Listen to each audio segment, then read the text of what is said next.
Hi there, it's Karen at Corrie Paper Crafts here. I'm an independent Stampin' Up! Demonstrator based in central Scotland. Today's project is this dinky little tea bag gift pouch, but you could use it for anything, not just tea bags, and obviously there are other brands of tea bags available, but these fitted perfectly in the size of this pouch. It's not a new idea at all, it's certainly not an idea of mine, there are lots of these around.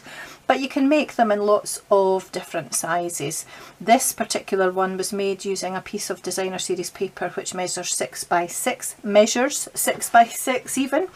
And inside I've popped my tea bag and a couple of sugar sticks and also a portion of milk too. And the stamping, I used my Coastal Cabana, which I've not really used a lot, and I've fallen in love with it just recently, so there might be a few more projects coming up using this colour. I really like it. So this is using a new suite that's launching in the new annual catalogue, which at the time of filming is going to be launching just in a couple of days' time. It probably will already be live by the time you see this video. And I'm making these little pouches as little gifts to go with the catalogues that I'm giving to my workshop ladies when I see them at our next workshop, along with their catalogues. So this suite is absolutely gorgeous, and I do have the whole suite which I'm going to show you just right now. It's the Follow Your Art suite. And if I can bring in my scoreboard, which I'm using as a little tray, without knocking everything else out of the way, I'll very quickly let you see it. So the paper is on the bottom, but just very quickly I'll let you see the stamp set. It starts with art, and these ones here are the ones that I've used in my project, but beautiful stamps, some ribbon. This featured in one of the make and takes that we got at On Stage in April, which I haven't made yet, but I will now that I've got the stamp set. These pens are just beautiful. You might have seen other demonstrators making projects with those, and some have coloured them in with their blends, and some have actually just used their Wink of Stella straight after they've stamped it, and it's mixed the colour and given it a little bit of a shimmer as well. Absolutely gorgeous. So I might do a project using those as well. Now the stamp has all three pens together. And I've managed to get the sticker on fairly evenly, which I'm quite pleased about. But the dies, which I'll show you just now, actually cut them out separately. Although it's one die, it actually cuts each pen separately. If you see, it's got cutting edges on all of them. So you stamp them all together, you cut them out together, but you get three separate pens, which I think is just fab. You've got, if I bring the stamp set back in just for a minute, you've got a die that matches your little re-inker, you've got one that matches a little bulldog clip, and because it's cut and emboss, you've got various buttons and flowers and things that cut and emboss, which is just beautiful. You can cut out a paper clip to pop on the side of your project as well. This bigger die here cuts out this roll, this stamp with rows of ribbon on it, and some beautiful edging dies as well. So that's the stamps and the dies, just very quickly. There is also a beautiful embossing folder.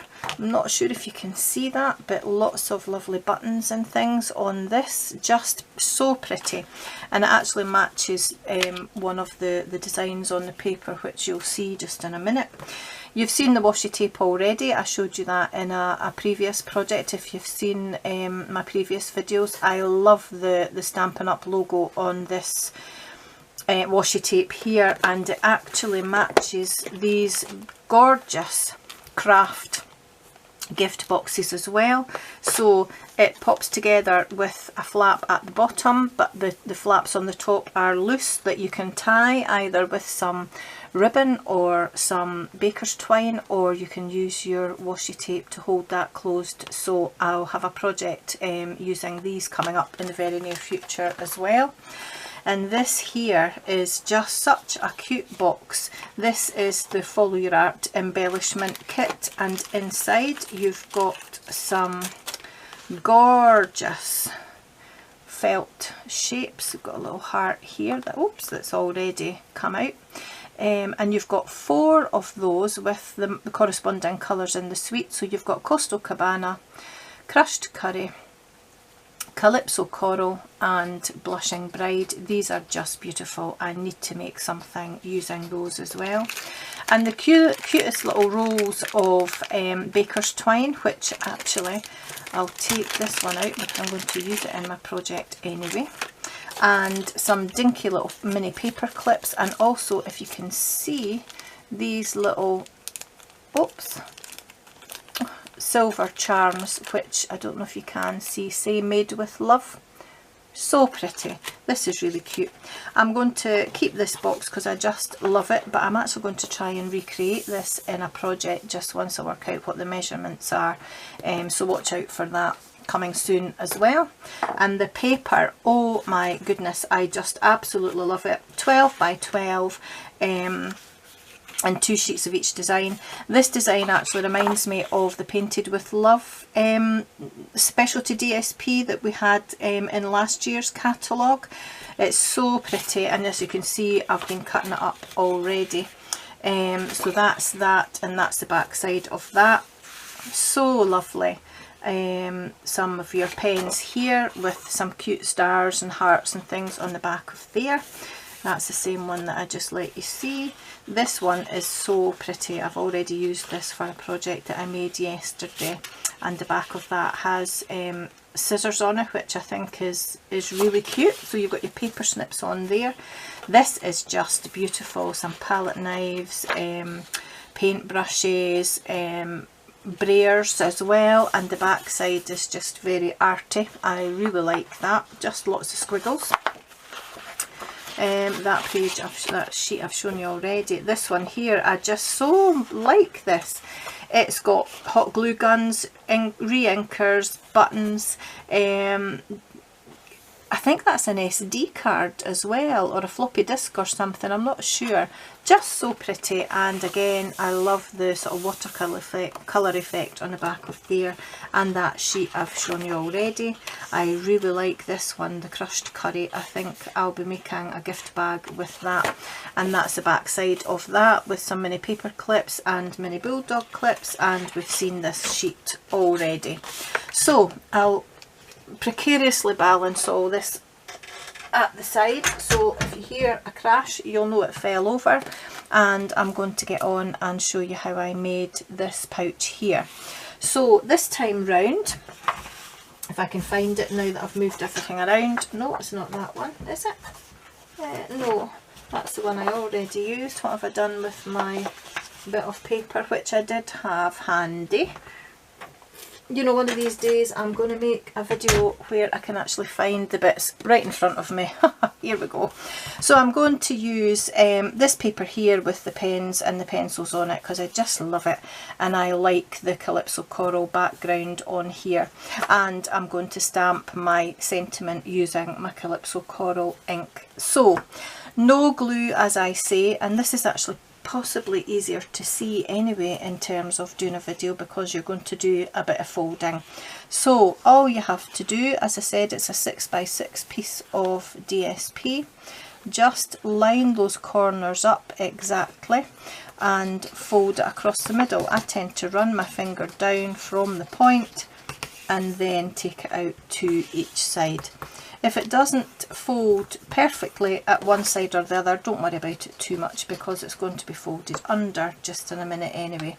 Give it a good crease with your paper folder, and then I think I'll use my grid paper just as a guide and put the folded edge along this middle line here and my point on this middle line here so that I get it straight. So you're going to fold your flap down to about 3/4 of an inch to an inch from the folded line, and I'm just lining this point up as much as I can with that line on my grid paper. Grid paper is so handy, and just fold that, give it a good crease with my paper folder. It doesn't have to be exact. If you don't get it lined up exactly in the middle, it really doesn't matter. And then what I'm going to do is I'm going to fold the paper so that this point here comes up to meet this point here where I've folded this flap down. But I don't want to bring it right to the corner because I don't want it to overlap. I don't want it to stick out from underneath my flap. And so that my flap will still fold down over the top of it, I'm not going to take it right up to that score line. I'm going to stop it just short of the score line and give it a fold and then a burnish with my paper folder. Okay, so all I've done is I've folded this corner up towards this corner here like that, so that my flap will still fold down over the top of it.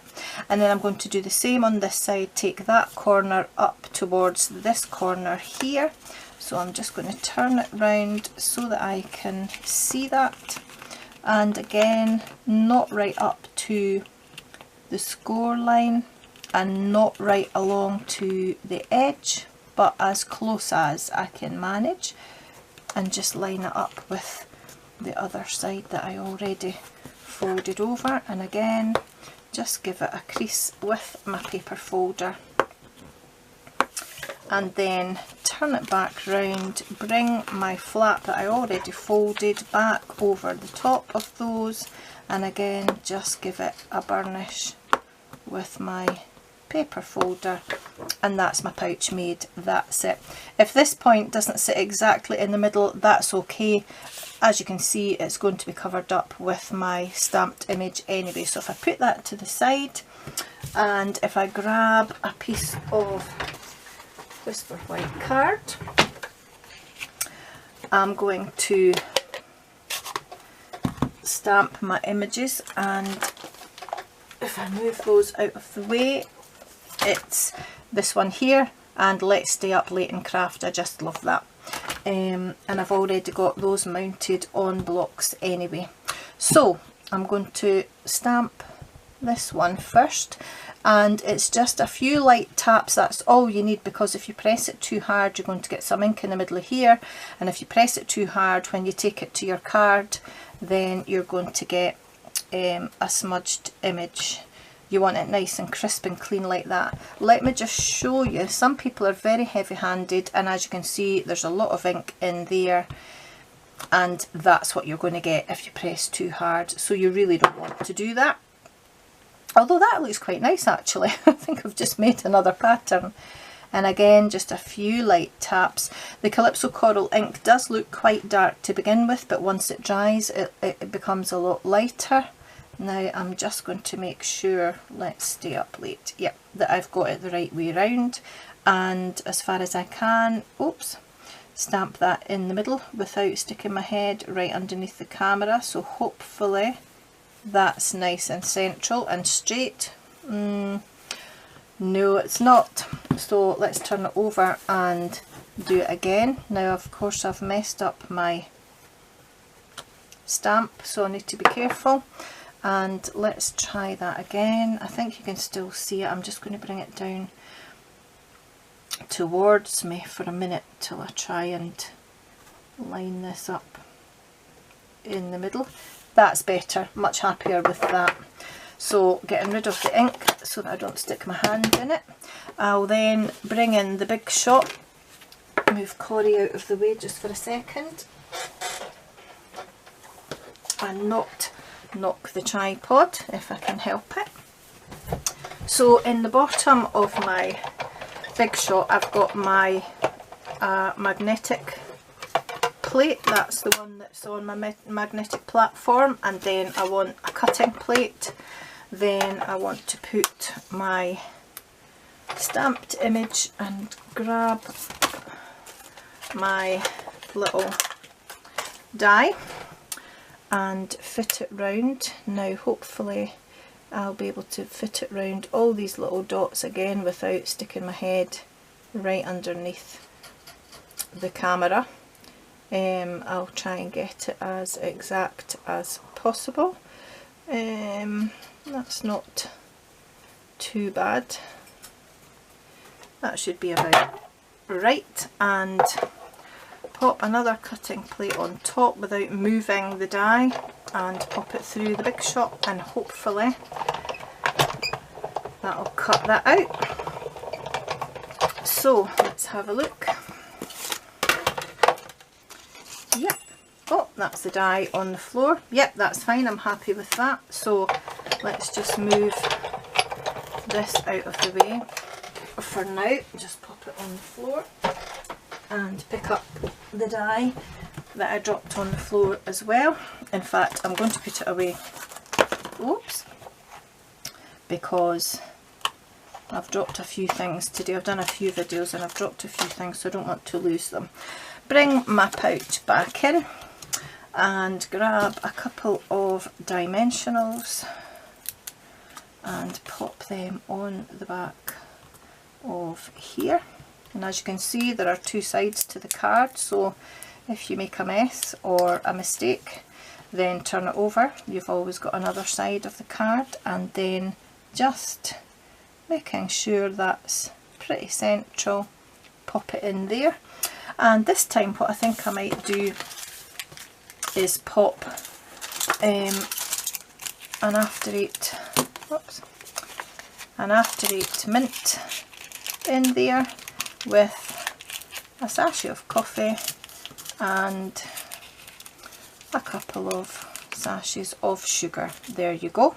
And all I need to do is, now this will be fun since I'm doing it on camera, is a little bow. Now you can see it's really curly, and if you just either take your nail or your paper folder, you can actually straighten that out a little bit. And I'm just going to make a little bunny ears bow, so I'm going to make 2 bunny ears, and then, oops-a daisy, I'll start again, Karen.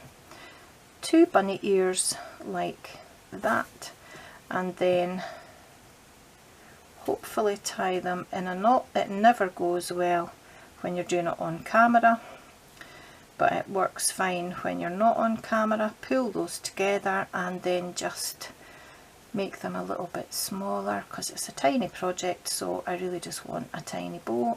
Pull that a little bit tighter and that looks okay to me. Grab my ribbon scissors and cut the tails because I don't want them too long, and using my fine tipped glue I'm just going to put a tiny dot of glue on, oops, a little bit more than that I think though. Let's see, I think it's just got a bit blocked, so a slightly bigger blob, maybe not quite that big of course, and pop, it'll be fine when it dries clear. Pop my little bow on there. I don't want to touch it too much because my hands will then get all glue, and just trim this little tail a little bit more to match the one on the other side. And that's my pouch made. So we've got 2 little pouches, one with a tea bag and one with coffee to give to a crafty friend, or as I say, my ladies at my workshop with their catalogues. I'll see you again soon, hopefully. Hope you liked that one. Thanks for watching, take care, and bye for now.